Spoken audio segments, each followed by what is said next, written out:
For those of you who showed up at 7:05, plan to be there early.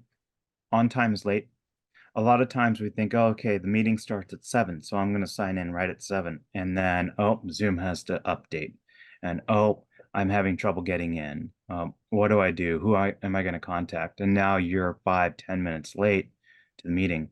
But if you plan to get there early, you plan to get there at 6:45, then you could deal with any kinds of issues that might happen. Same thing, you need to be at an appointment at 7, and then you run into traffic or something happens. You have to deal with, oh, I'm out of gas, I need to get gas. But you plan to be there 15, 30 minutes early.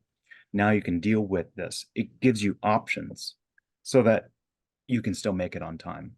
If you don't, then you're rushing to try and catch up. And rushing is how accidents happen. Unfortunately, and I've done this myself many times, I'm rushing because I'm now late and I don't want to be more late.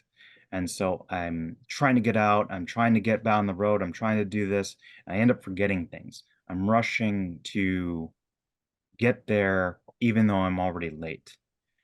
Sometimes you're just going to have to suck it up and say, all right, I'm late, but I'm not going to rush, because rushing is how accidents happen. And if you're rushing and you're dropping things, you're trying to grab your laptop on the way out, you end up dropping your laptop, or worse, you're trying to be aggressive in traffic and get through and end up causing an accident. You're actually going to be even more late. So don't rush to even be more late. Try and be there early, but if you're already late, just own it and don't make it worse.